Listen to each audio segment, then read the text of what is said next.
할렐루야. 아유, 아유, 아유, 땀이 흘러가지고. 오늘도 이 예배 현장에서 저와 함께 예배를 드리고 있는 우리 모두를 예수님의 이름으로 축복합니다. 아멘. 또한 인터넷을 통해서 이 시간 우리와 같이 예배를 드리고 있는 인터넷 성도분들도 예수님의 이름으로 축복합니다. 아멘.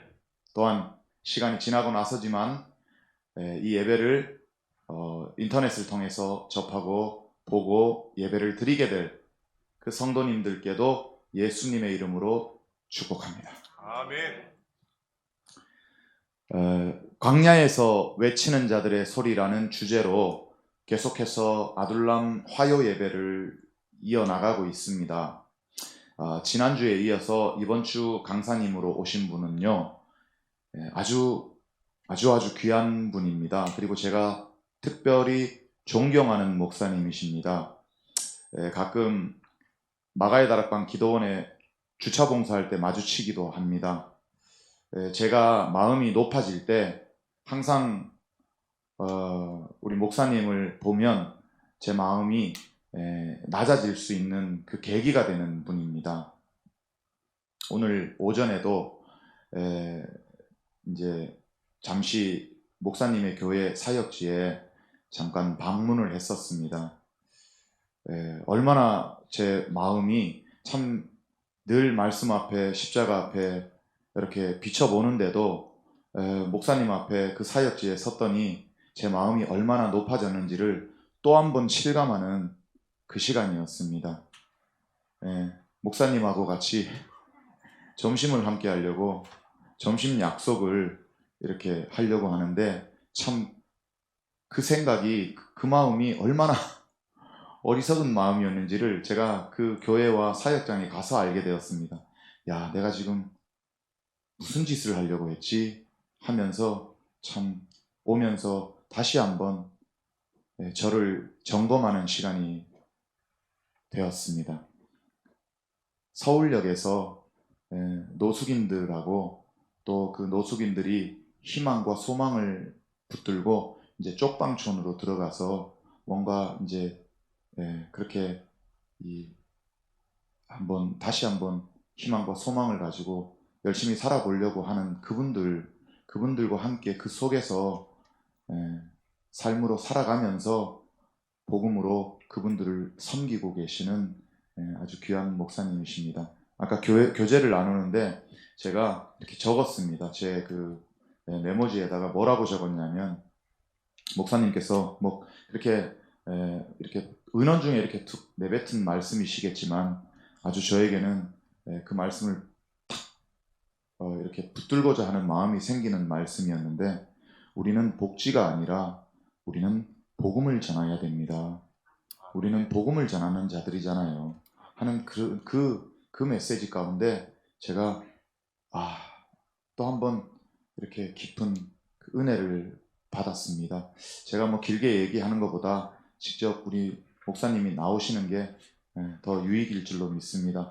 우리 할렐루야로 박수는 하나님께만 올려드리니까 우리는 대신에 할렐루야 하면서 우리 귀하신 목사님을 맞았으면 좋겠습니다. 할렐루야. 할렐루야. 오늘 하나님 말씀 보겠습니다. 자, 사도행전 20장 22절부터 24절까지 제가 봉독하겠습니다. 자, 시작하겠습니다. 보라, 이제 나는 성령에 매여 예루살렘에 가는데 거기서 무슨 일을 당할는지 알지 못하노라.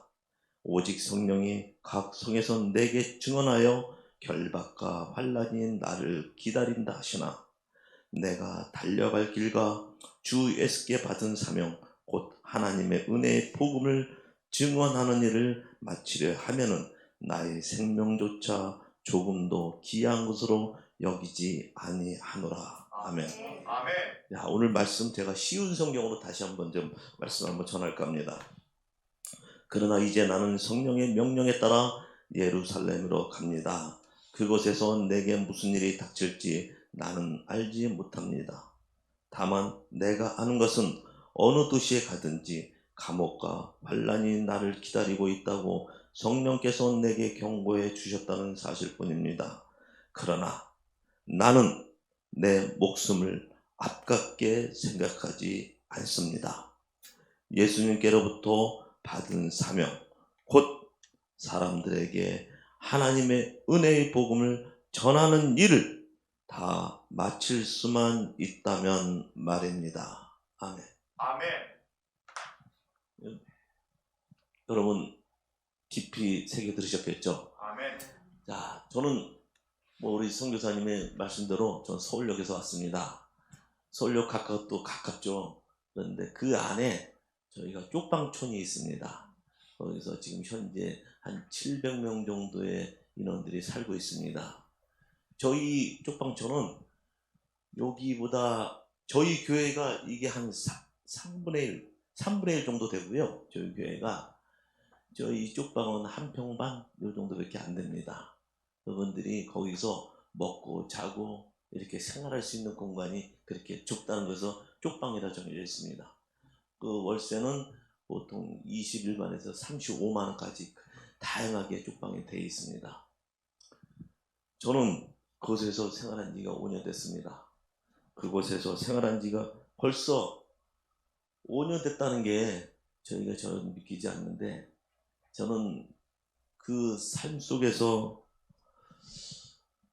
어떻게 지내온지도 모르겠습니다. 그냥 그들과 같이 먹고 자고 이 삶이 그냥 하루하루 되다 보니까 어찌해서 그렇게 됐는지 1년의 시간이 금방금방 가더라고요. 그냥 바빠요. 하루 눈이 나면은 다니면서 문 두드리고, 또 시킬 사람은 또 시켜드리고, 또 밥 차려드리고, 그 다음에 또 뭘 나눠줄 거 있으면 나눠주고, 또 수요일은 또 예배하고, 또 주일에 예배하고, 이러다 보니까 한 주가 지나가고, 이렇게 1년이 지나가 벌써 5년의 세월이 지났습니다. 저희 성도분들은 저희 등록교인들이 21명입니다. 그리고 이제 예배 드리는 인원은 한 15명 되고요. 그렇게 해서 한 분 한 분 전부 다 가난하고 소외되고 육신이 아픈 자들입니다. 이 아픈 게 보통 아픈 게 아니에요. 뭐 칼로 해서 조금 비이고 뭐 이런 게 아니라 걷기가 힘들 정도의 이 장애가 있는 분들입니다. 저희가 옥탑인데, 그러니까 이분은 2층에 사시는데 저희 옥탑까지 30분이 걸려서 오는 분이 계십니다. 그분은 한 계단 한 계단 올라갈 때마다 숨이 차서 쉬었다가 올라가고 30분이 걸립니다. 그런데 그분들이 올라오면은 그냥 눈물이 나요.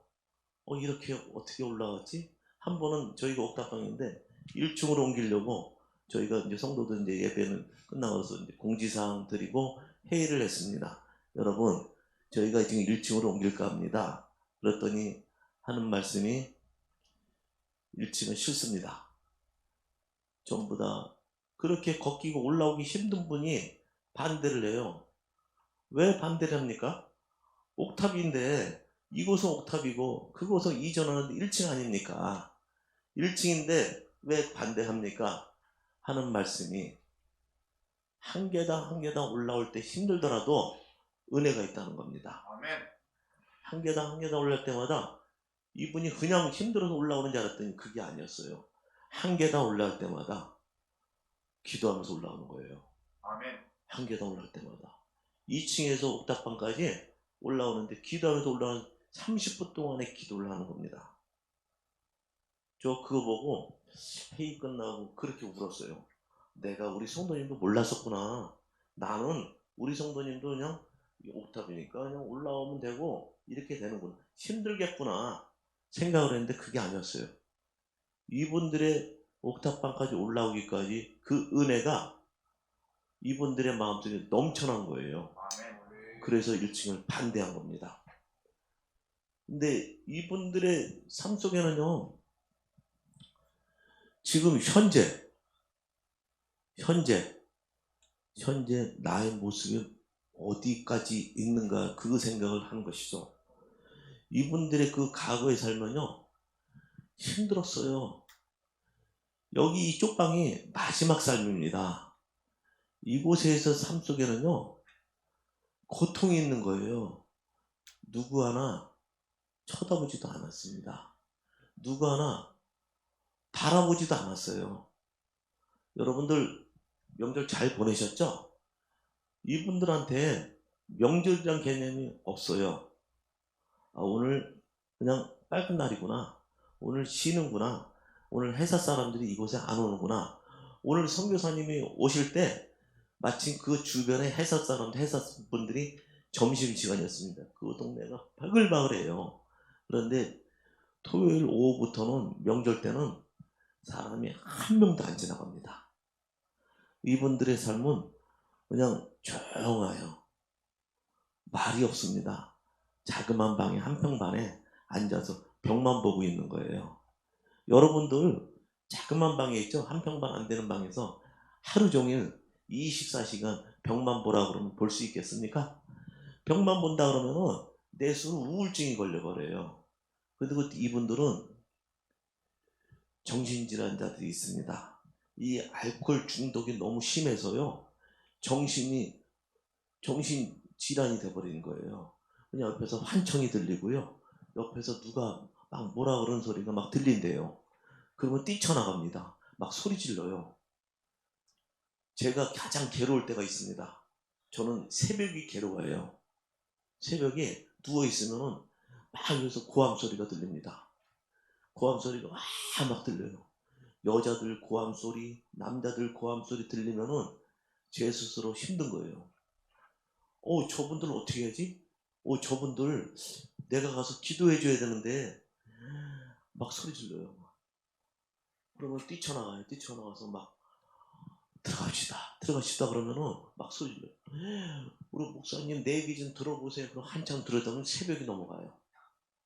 그 정도로 이분들의 삶 가운데 오직 그 하나만 바라보고 하는 거죠. 저희 교회는 이 사역이 세 가지가 있습니다. 하나는 노숙자분들을 데리고 옵니다. 그래서 일주일에 몇 번씩 가서 그분들, 그 노숙자분들하고 기도하고 말씀 전하고 이러면서 그분들 가운데 약하고 병든 자들 이런 분들을 제가 손잡고 쪽방으로 데리고 옵니다.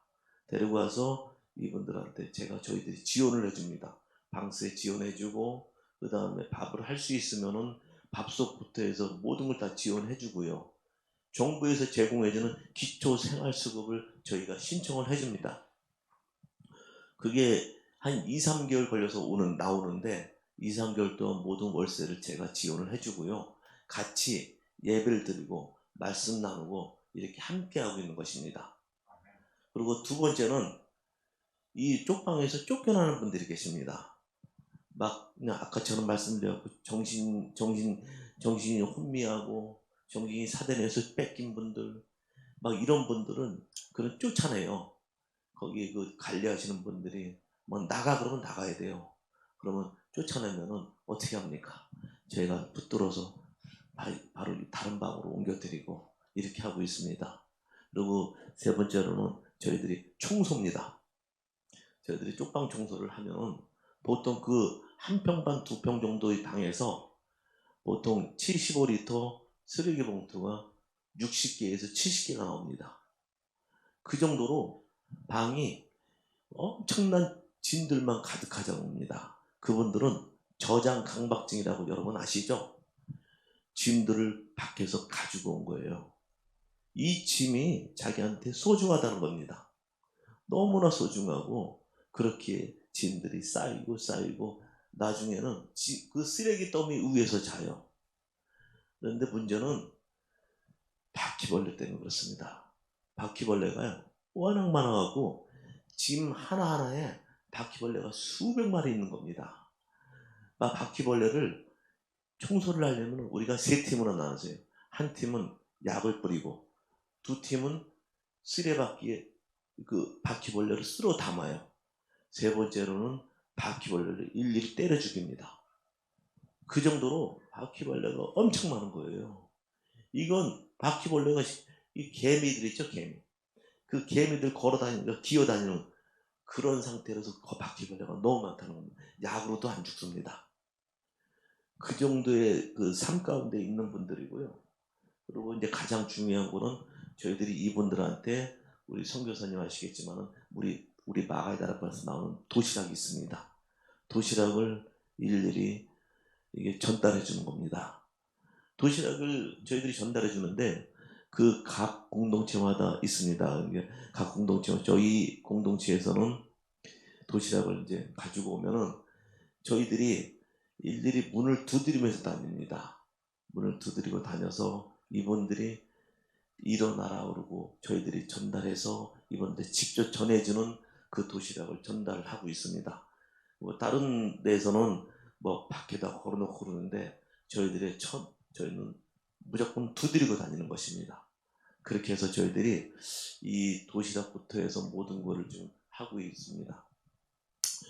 저도 이 쪽방분들하고 이 삶이 제가 쪽방분들하고도 뭐 우위에 딱 그런 개념은 없어요. 저도 제 삶 가운데 워낙 이분들의 삶하고 똑같다고 보면 됩니다. 단지 그냥 저는 가족이 있고 가정이 있고 제가 사업을 하다가 조금 잘못됐고 이러다 보니까 저는 그렇게 마지막 삶을 살아왔습니다.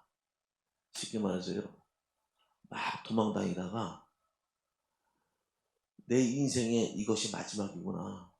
내 삶에 끝까지 누군가에서 쫓기듯이 막 다녔습니다. 그렇다고 해서 빚쟁이한테 쫓겨다닌 건 아니고 단지 누군가한테 쫓겨다녔어요. 삶이 왜 이렇게 고달팠는지 무엇에 쫓기고 다녔어요. 제가 알고 보니까 이게 내가 재물에 쫓겨다니고 내가 사람에 쫓겨다니고 무엇인가 이 세상 속 삶이 그렇게 쫓겨다녔습니다. 그런데 제가 불렀습니다. 도와달라고요. 이 장막에서 세상의 장막에서 그렇게 외쳤습니다. 나 좀 도와달라고요. 근데 세상에서 도와주는 이가 아무도 없더라고요. 그래서 제가 선택한 방법은 제가 스스로 죽는 길밖에 없다. 그래서 제가 목을 맸습니다. 목을 매서 죽으려고 목을 했는데 저희 큰딸이 이 줄을 끊었어요. 끊어서 이 숨이 멎은 상태에서 제가 줄을 풀었고 그 다음에 제가 깨어나서 우리 딸한테 얘기했더니 그때는 다 모든 게 다 숨이 멎어가고 그런데 제가 깨어났더라고요. 제가 깨어나서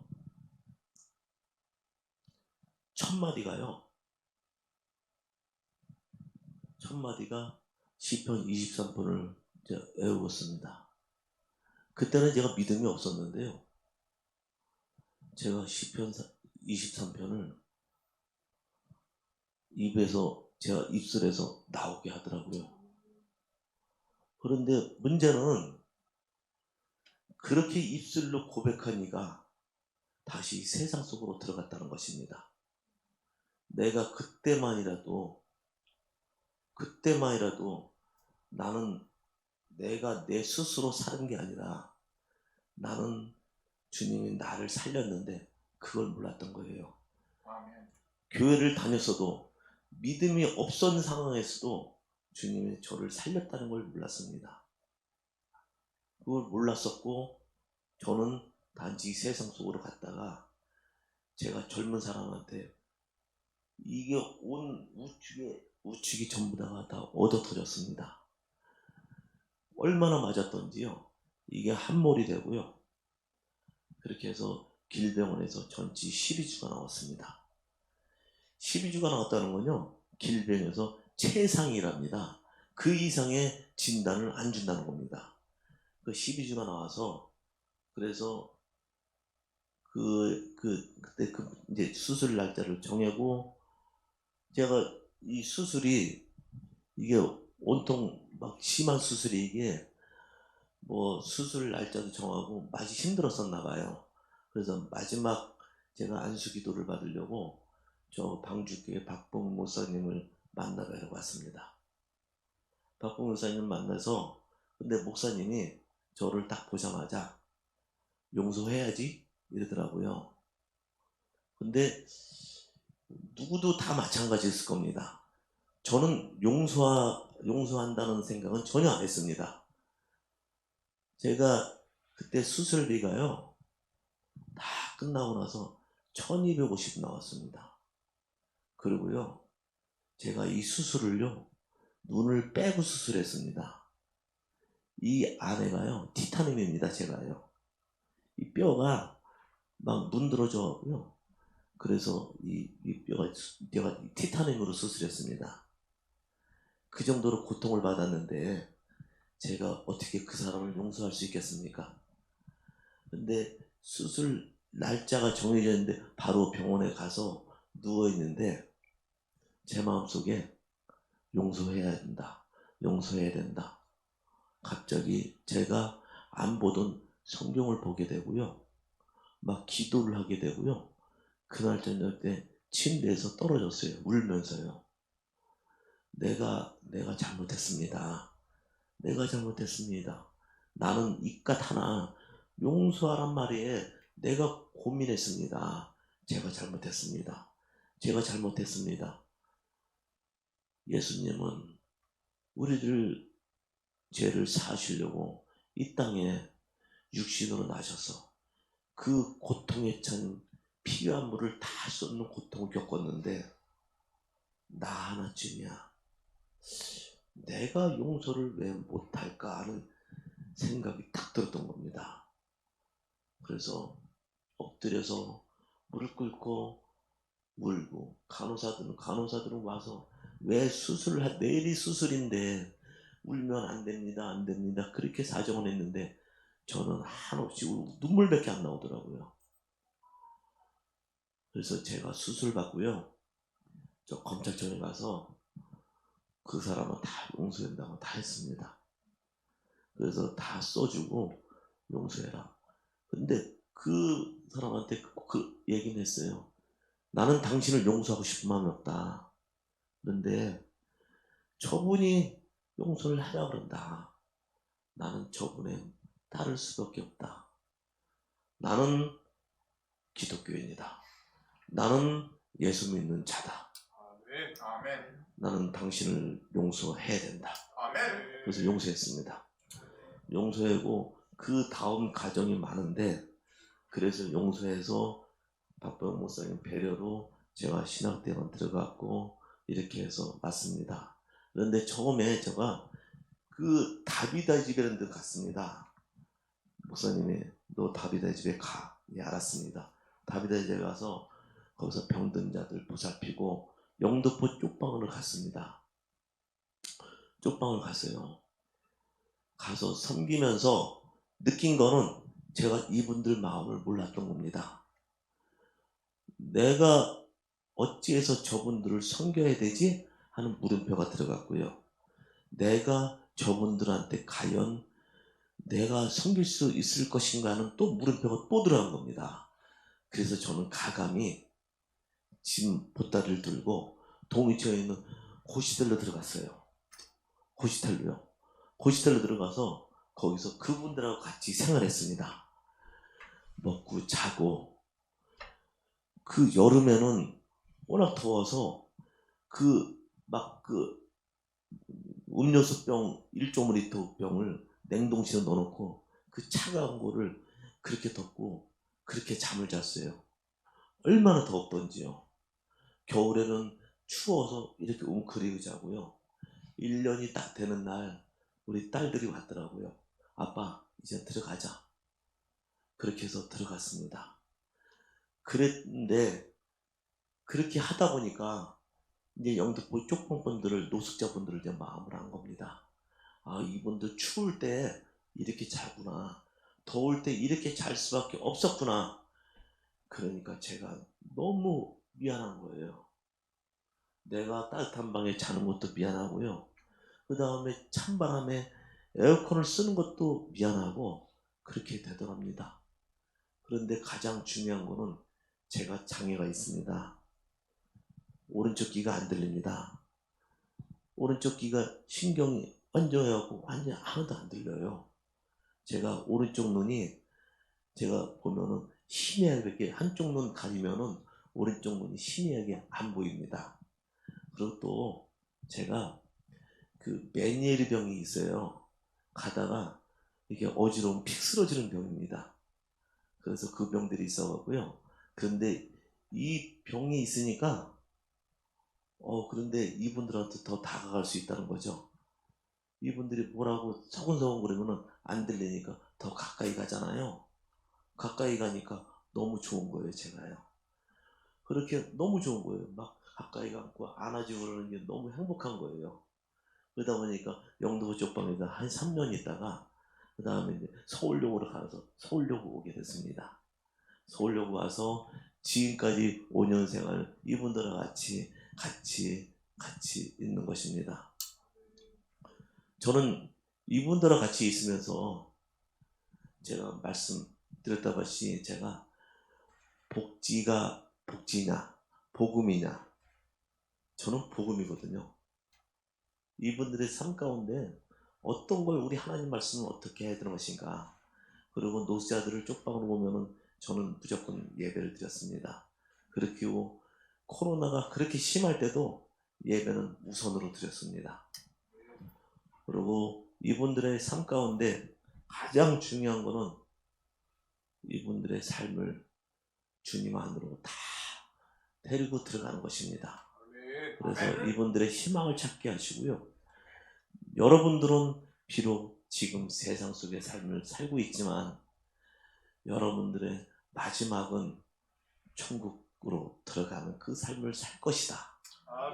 아우 같이 손잡고 가자. 이렇게 해서 지금까지 오게 되는 것입니다. 저는 쪽방에 들어가서 제가 여러분 가운데 이 목자로서 맞는 거는 진짜 안 좋은 건데 제가 많이 맞았어요. 뇌진탕으로 입원도 하기도 하고 찢어져서 막 꼬매기도 하고 막 맞아서 그냥 정신없이 막 입술이 터져갖고 밥을 못 먹을 때도 많았습니다. 그런데 제가 이분들한테 맞으면서 느끼는 거는 내가 딱 한 번 그때 한번 워낙 맞아갖고 머리가 찢어졌을 때입니다. 그때 제가 강북 삼성병원에 119 응급실로 실려가서 그때 응급실에서 이제 경찰서에서 전화가 왔죠. 근데 하도 용서를 하니까요.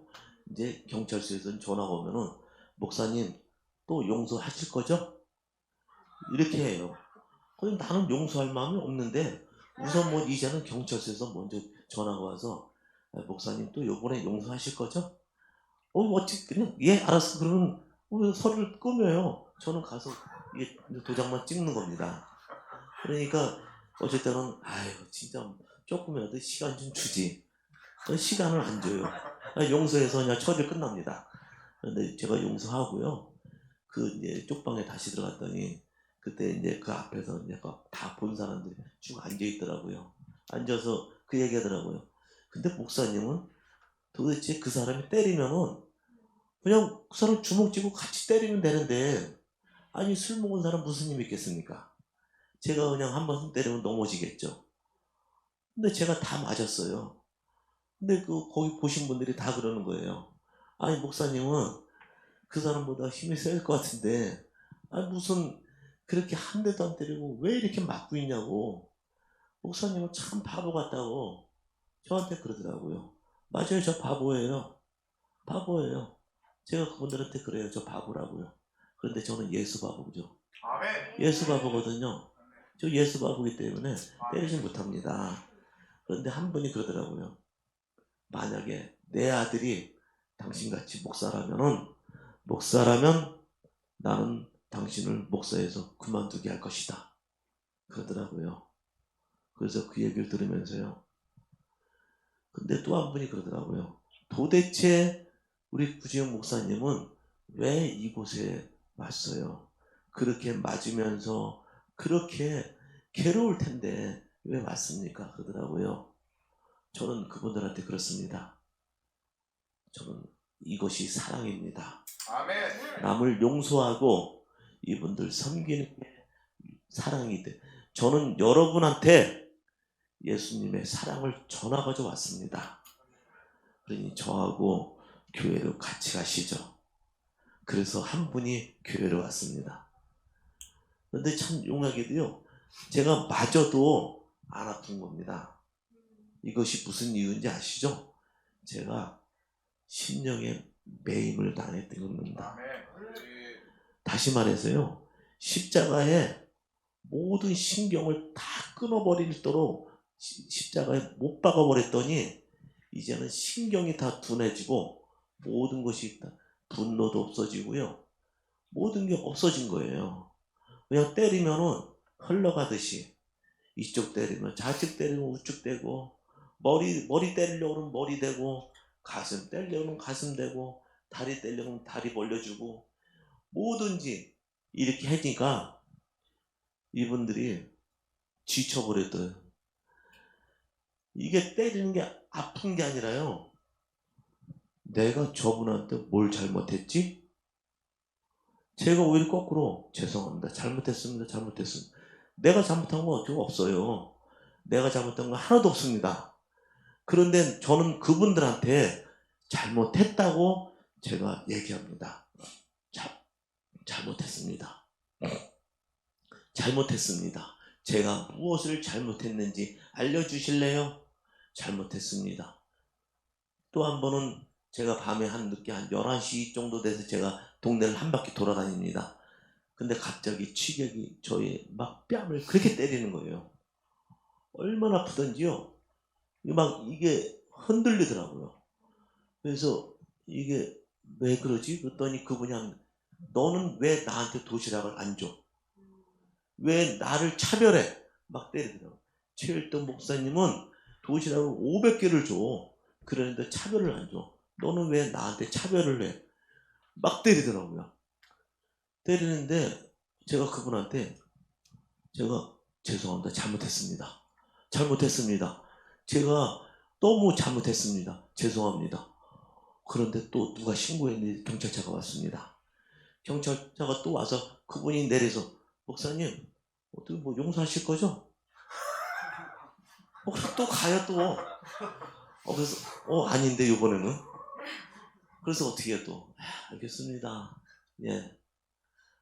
그래서 또 보냈고 이분이 그래서 이분 앞에 또 무릎 꿇고 또 죄송하다 그랬습니다. 여러분, 우리가 예수를 믿으면요 오직 예수라고 그랬죠. 아멘. 모든 것을 다 버려두고 예수를 쫓아가야 된다는 것입니다. 아멘. 누군가한테 맞아도요, 이쪽 때리면 좌측, 우측 때리면 우측 되라고 말씀에 있잖아요. 이게 제가 경험을 해본 결과 자동으로 된다는 겁니다. 아멘.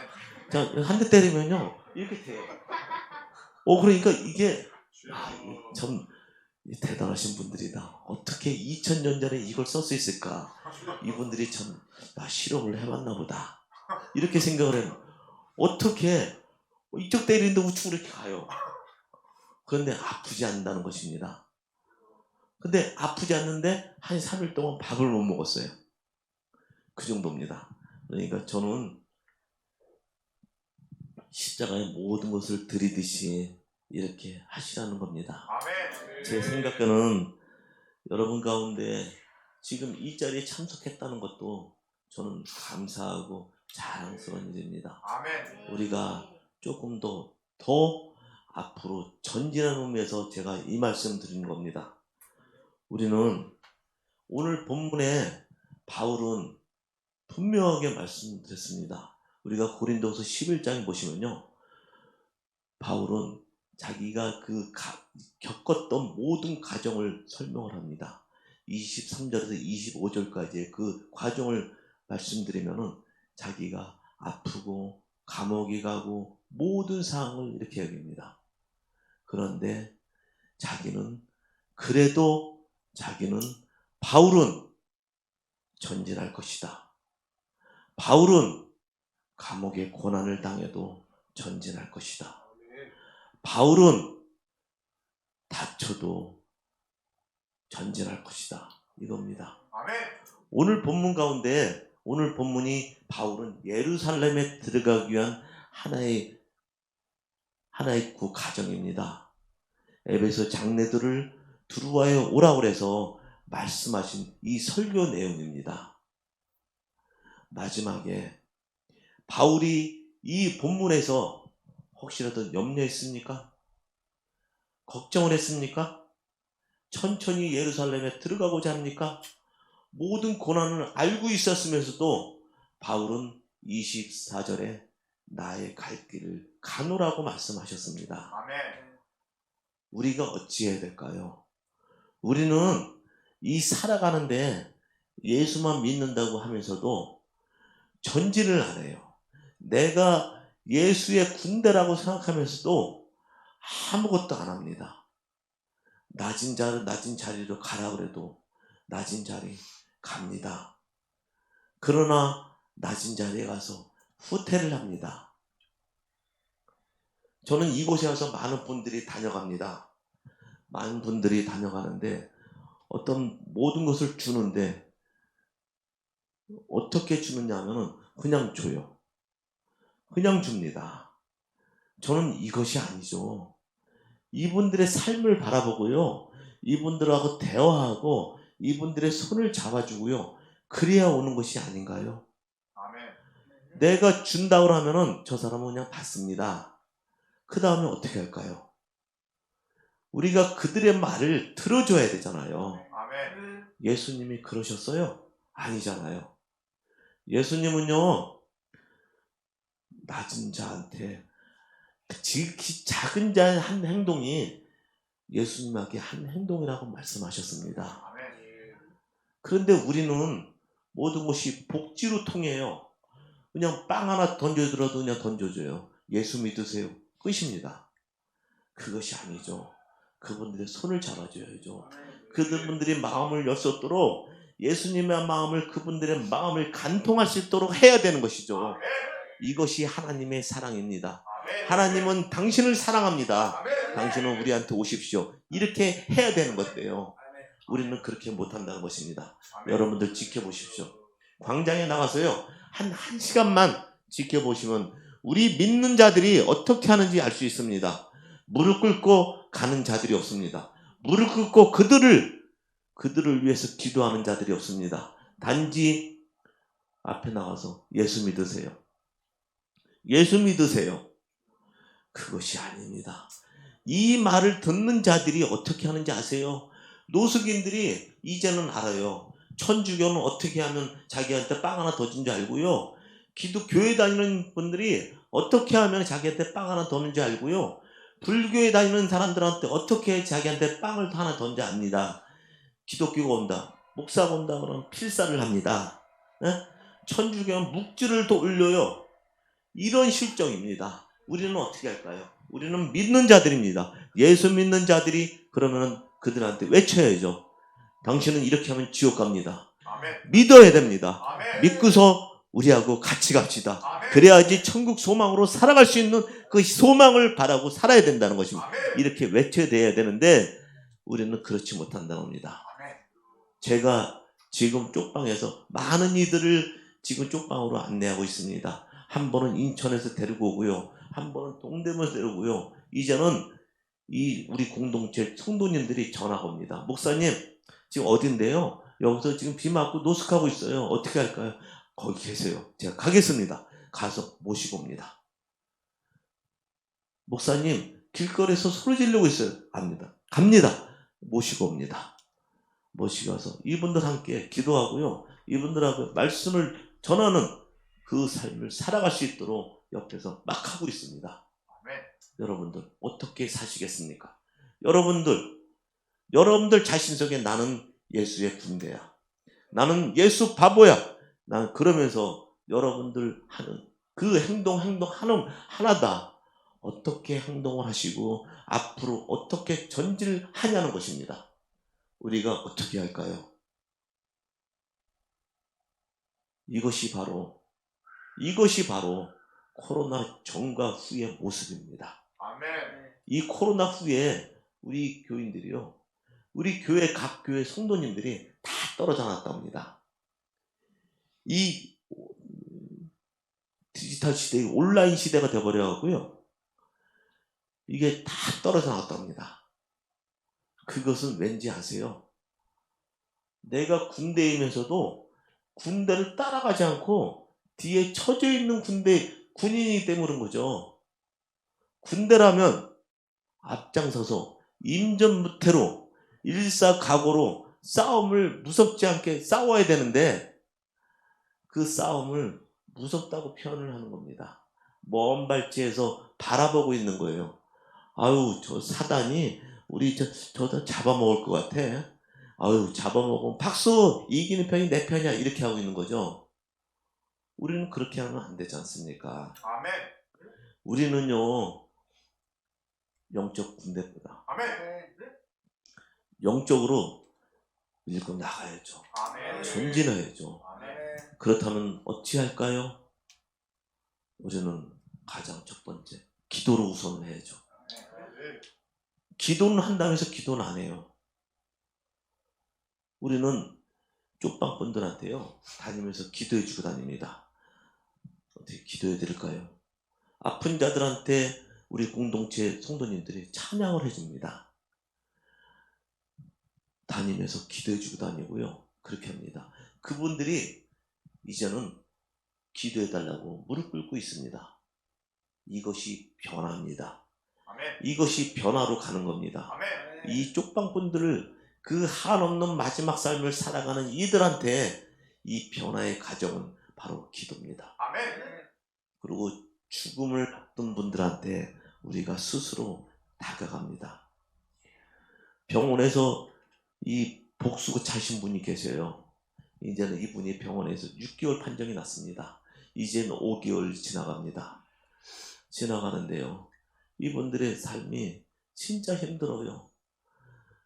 그냥 고통이에요, 고통. 그러니까 막 이제는 목이 잠드는 겁니다. 그 용각사가 필요하다고 용각사 타다주고, 저희들이 할 수 있는 건 의료적인 그런 기술이 아닌, 저는 기도의 기술밖에 없다는 거예요. 아멘. 기도해주고. 아멘. 이분들의 마지막 삶 가운데 회개하고 순종하고 천국 소망으로 살아가는 그 길밖에 없다는 것을 가르쳐주고 있는 것이죠. 아멘. 우리들도 이렇게 가야 되는 것이죠. 아멘. 막 가서 한 분이라도 손잡고요, 막 끄집어내줘야 돼요. 아멘. 그렇게 해야만이 우리가 바라보는 이들이, 아유, 저 교회 다니는 사람들은 참 대단해. 저분들은 진짜 일당백이야. 저분들로 인해서 뭔가 바뀌어질 수 있을 것 같아. 아멘. 그런 소망만 주어져도요, 이렇게 우리 믿음을 가진 자들이 손가락질 당하지 않습니다. 아멘. 우리 믿음을 가진 자들이 조금만 실수를 해도 이젠 언론에 대문짝만하게 나와요. 무엇을 잘못했는데요? 일반 세상성 사람들이 하나의 10분의 1을 잘못한 것도 이제는 언론의 일변으로 나옵니다. 예를 들어서 교회 다니는 사람이 껌 하나를 훔쳐도요, 일면감이에요. 뭘 하나 해도요, 자식한테 훈계를 해도 일면 톱이에요. 어찌해서 우리가 이렇게 됐습니까? 과거에는 교회를 다니는 집안이다 그러면은, 아유, 저 집안은 참 좋은 집안이야. 저 집안하고 사귀어야 돼. 너희들은 사귀어야지 너희들이 잘 될 수 있다. 이렇게 얘기했었습니다. 지금은 야, 거기 가지 마. 코로나 옮겨. 거기 가지 마. 거기는 그 사람들 못 쓸 사람들이야. 그 사람들 맨날 싸우고, 그 사람들 맨날 아유, 뭐 이상한 얘기만 하고 뒤에서 뒷담 하나 까고, 아유, 이 사람들 안 돼. 그 사람들 사귀지 마. 그 사람들 사귀면 못 돼. 안 돼. 이렇게 됐습니다. 그것은 우리의 잘못이거든요. 우리가 교회 가면은 앉는 자리에서 통성기도 심하게 합니다. 주님 도와달라고요. 주님 뭐 보혈의 손으로 어떻게 하고 그렇게 강하게 하더라도 어찌 된 게 집에 들어오면요, TV 켜고 있어요. TV 켜고 얘는 뭐 껄껄대고 웃습니다. 저 애들이 성경 공부한다 그러면 야 공부하지 너 학과 밀렸어 공부해야 돼 이렇게 얘기하고 있습니다.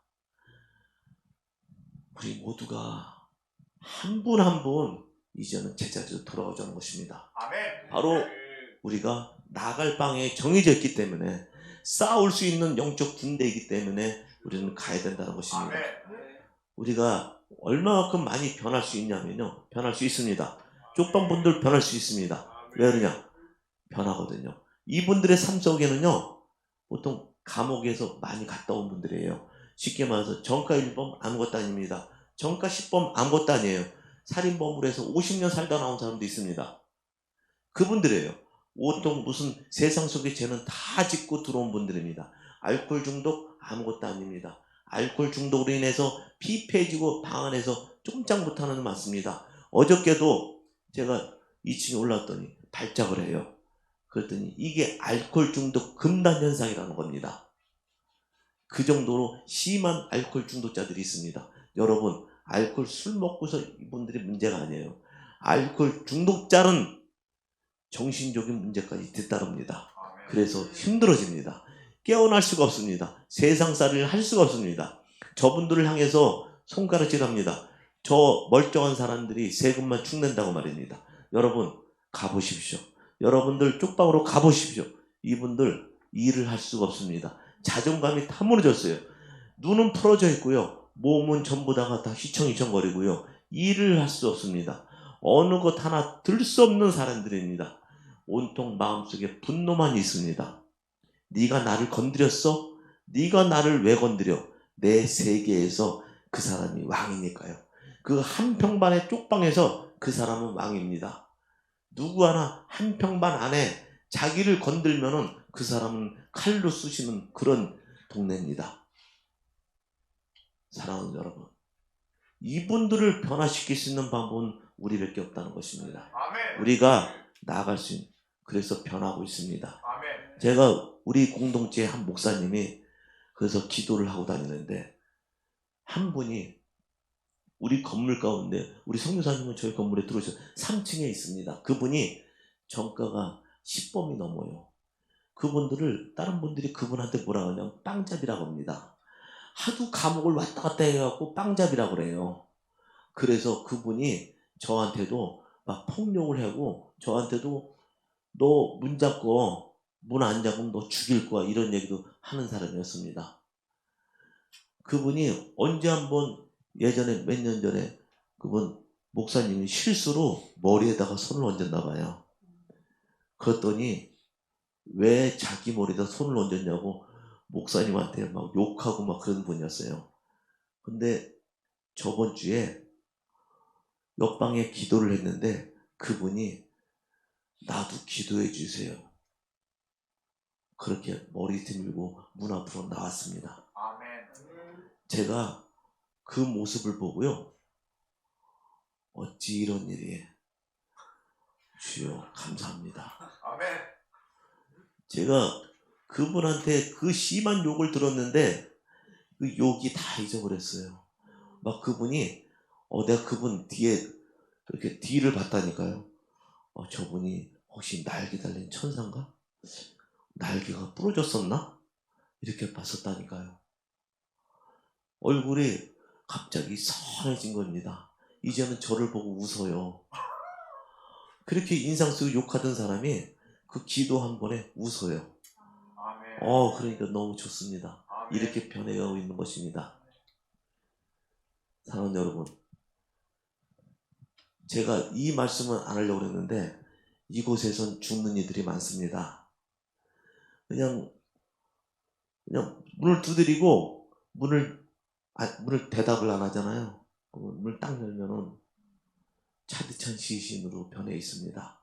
어저께 저녁까지 말씀을 나누고 그러다가 갑자기 오늘 아침에 문을 두드리고 문을 열면은 그냥 싸늘하게 식어 있습니다. 제가 그분들에서 그러면은 제가 들어가서 온 발이 다 만져줘요. 그런데 문제는 두 가지 형태가 있다는 것입니다.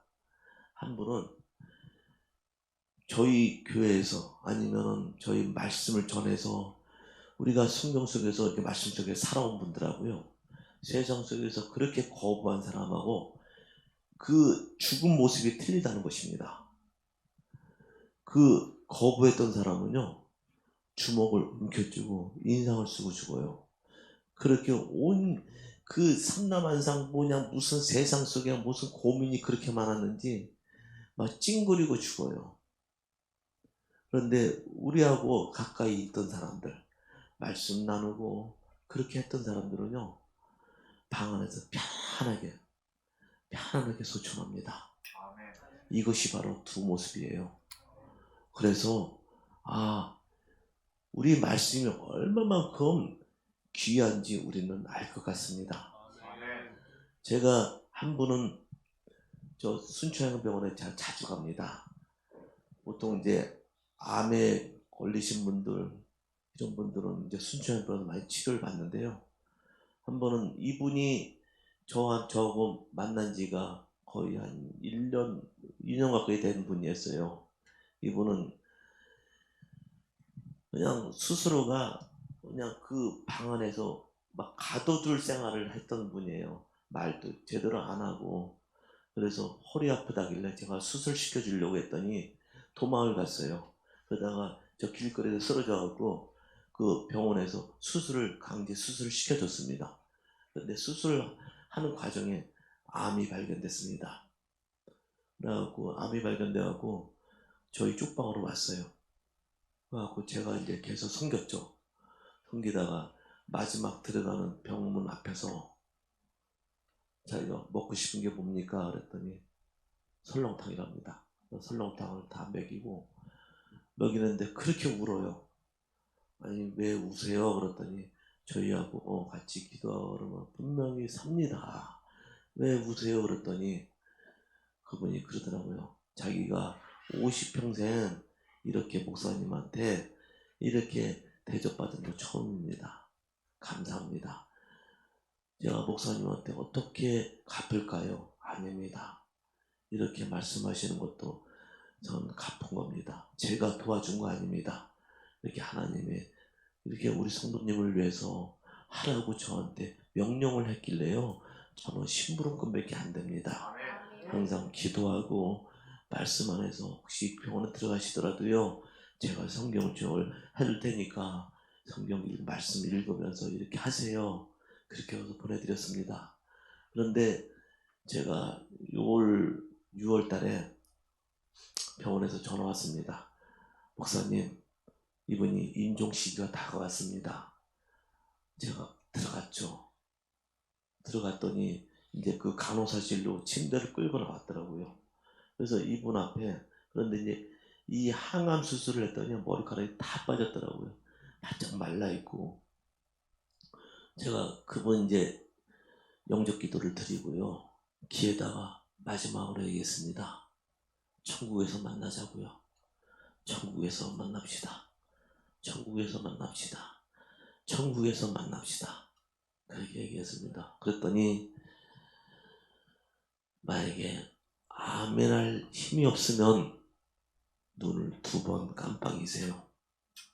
눈을 진짜 힘들게 2번을 깜빡거리시더라고요. 그러면서 눈물이 쫙 흘리더라고요. 제가 감사합니다. 저하고 천국에서 만날 때는 우리 기쁘게 만나고 우리 2팔 벌려 저를 환영해 주세요. 그랬습니다. 이러한 삶을 살아가는 사람이 많다는 겁니다. 여러분, 죽어도 이분들은 죽는 것이 아닙니다. 이분들은 홀로 죽는 것인데요. 죽으면은 이분들은 무용고자라서 한 달 동안 가족을 찾습니다.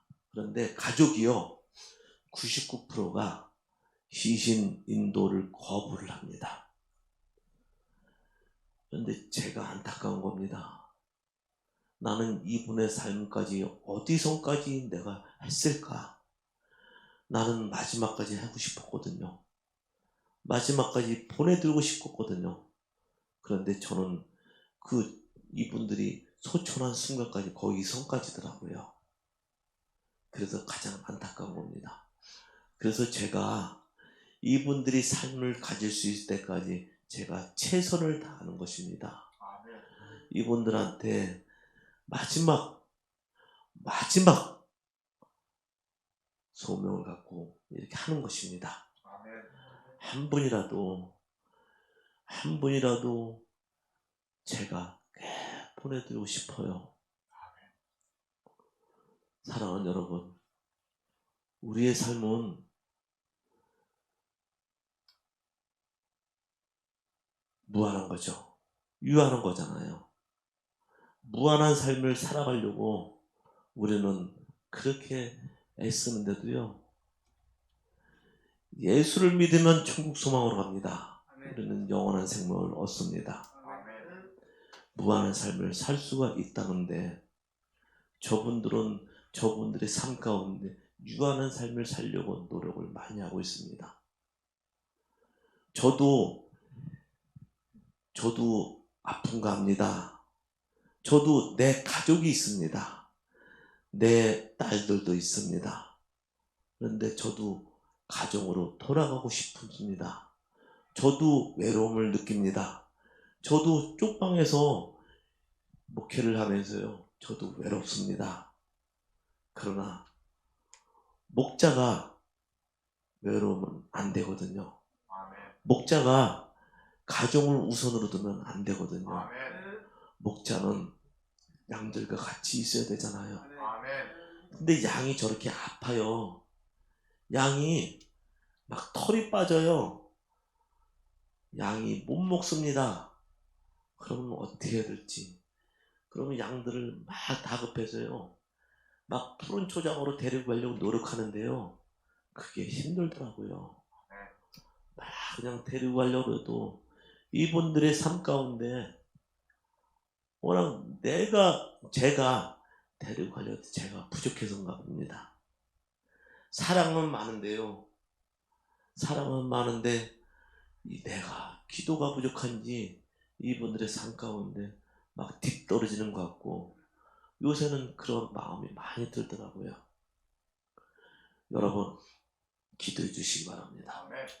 여러분들의 기도가, 여러분들의 상가의 자그마한 기도가 이분들을 살릴 수 있다는 것입니다. 여러분, 혹시라도 저를 위해서 기도하지 마세요. 저를 위해서 기도하지 마세요. 오직 이분들을 위해서 기도해 주시기 바랍니다. 이분들의 삶 가운데 부디 천국 소망으로 살아갈 수 있도록 부디 기도해 주시기 바랍니다. 여러분들의 삶 가운데 부디 예수 믿고 우리가 어떻게 살아가야 하는지, 어떤 삶을 살아가야 되는지 여러분 아시지 않습니까? 아시면은 이제는 전진합시다. 무엇을 막아도 이제는 전진하셔야 된다는 겁니다. 그분들 가운데, 그분들의 삶 가운데 여러분들 혹시라도 마음이 가신다면 우리는 그분들 옆에 가서 그분들의 손을 잡아주시기 바랍니다. 그분들의 손을 잡고 우리 예수 믿읍시다. 우리 예수 믿고 나갑시다. 여러분들의 삶을 무한한 삶으로 갈 수 있습니다. 여러분, 우리 함께 전진합시다. 사랑하는 성도 여러분, 사랑하는 여러분, 저는 마지막 말씀 제가 드리겠습니다. 여러분, 우리 쪽방의 삶은 힘듭니다. 쪽방의 삶 가운데요, 안 있는 데가 없습니다. 여러분, 혹시라도 시간 여유가 있다면 오십시오. 오셔서 내가 이 말씀이 딸리고 내가 말씀 속에서 살아가야 되는데 혹시라도 영적으로 떨어진다, 오십시오. 그리고 여러분들 삶 가운데 나는 부족한 게 없어, 나는 풍요로워, 오십시오. 나는 가난해, 나는 진짜로 가난해, 나는 진짜 오늘 삶 속에서 너무 부족해, 오십시오. 여러분들, 이분들과 같이 기도하시기 바랍니다. 여러분들 영적으로 한 단계 올라갑니다. 영적으로 업되고 싶은 사람 오십시오. 오셔서 이분들 손을 잡고 함께 기도하시기 바랍니다. 기도하시고 여러분들 영적 군대로 다시 태어나서 앞을 전진하시기 바랍니다. 그 바람이 우리의 군대 아닙니까? 우리 주님께서 외쳤습니다. 이렇게 가라고요. 여러분, 우리 소심하게 가라고 했습니까? 아니지 않습니까? 방방곡곡 다니라는 것이 아니지 않습니까? 전도하라는 거 아닙니까? 바울이 외쳤습니다. 나의 갈 길 정해져 있다고 했습니다. 나의 갈 길 이제는 가라는 것입니다. 생명을 걸고요. 여러분 목숨이 귀합니까? 목숨 귀합니다. 그렇지만 나의 죽음 뒤에는 무한한 영원한 생명을 얻을 수 있는 걸 아시기 바랍니다. 그 생명 귀하게 생각하시기 마시기 바랍니다. 여러분 2000년 전에 지금까지 예수님 승천한 시기에 지금까지 8천만 명이 순교했다고 합니다. 1년에 4만 명꼴입니다. 4만 명이 내 옆에서 쓰러짐을 당했습니다. 여러분 4만 1명이 되시기 바랍니다. 4만 1명이 되시기 바랍니다. 4만 명이 순교해서 온갖 2000년 동안에 8천만 명이 죽였다면 순교했다면 나부터라도 생명을 걸고 이 길 가야 되는 것입니다. 그 길 가야만이 진정한 믿음으로 태어날 수 있다는 것입니다. 사랑하는 여러분, 오늘 이 예배 가운데 부족한 종이 입술로 여러분 가운데 이렇게 전했습니다. 그러나 여러분들 오시기 바랍니다. 오셔서요 우리 강하게 이분들 같이 깨어날 수 있도록 힘차게 영적으로 모든 것을 이겨낼 수 있는 기도해 주시기 바랍니다. 모든 것을 이겨낼 수 있는 여러분 가운데 다시 태어날 수 있는 우리 아둘람 공동체 식구들이 되시기를 주님의 이름으로 축복합니다. 기도하겠습니다. 사랑하고 은혜가 풍성하신 아버지 하나님, 오늘 이 시간 함께 할 수 있어서 감사합니다. 영적으로 깨어날 수 있는 이 시간을 주셔서 감사합니다. 한번 우리 함께 외쳐댈 수 있는 그 군대로 전진하시는 그런 귀한 삶을 살아갈 수 있도록 함께하여 주시옵소서. 오늘 함께할 수 있는 귀한 생명의 말씀을 주신 것에 감사드리고 생명의 말씀을 주는 그 저희의 부족한 종의 입술로 전하고자 합니다. 아버지, 이 입술로서 모든 것을 찬양하고 경배하는 마음으로 살아갈 수 있도록 함께하여 주시옵고 주님을 사랑하는 마음으로 힘껏 외쳐대는 그 기도 가운데 우리 생명의 말씀으로 살아가시는 귀한 우리 성도들이 되시길 살아계신 예수님 이름으로 기도드립니다. 아멘. 아멘.